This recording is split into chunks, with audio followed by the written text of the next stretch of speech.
दुनिया के तेल बाजार में एक बार फिर बड़ा मोड़ आया है। ओपेक प्लस ने अगस्त महीने से कच्चे तेल का उत्पादन बढ़ाने का फैसला किया है। इसका सीधा मतलब है कि अंतर्राष्ट्रीय बाजार में पहले से ज्यादा कच्चे तेल पहुंचेगा। जब सप्लाई बढ़ती है तो कीमतों पर दबाव कम होता है। यही वजह है कि इस फैसले के बाद पूरी दुनिया की नजर अब अंतर्राष्ट्रीय क्रूड ऑयल के दाम पर टिक गई है। भारत जैसे देशों के लिए ये फैसला बेहद अहम माना जा रहा है, क्योंकि देश अपनी जरूरत का बड़ा हिस्सा विदेशों से खरीदता है। भारत दुनिया के सबसे बड़े कच्चे तेल आयातकों में शामिल है। हर साल अरबों डॉलर खर्च करके विदेशों से तेल खरीदा जाता है।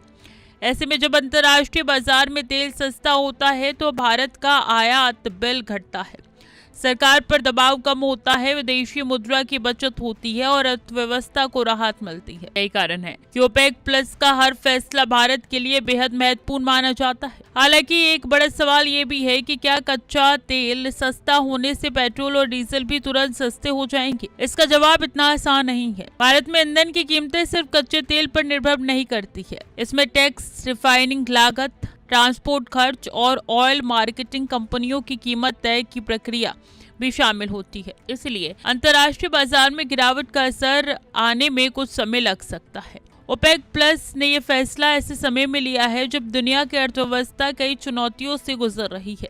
पश्चिम एशिया में तनाव, वैश्विक व्यापार की सुस्ती और तेल की मांग को लेकर अनिश्चितता बनी हुई है। ऐसे माहौल में उत्पादन बढ़ाकर ओपेक प्लस ने बाजार को ये संदेश देने की कोशिश की है कि सप्लाई की कमी नहीं होने दी जाएगी।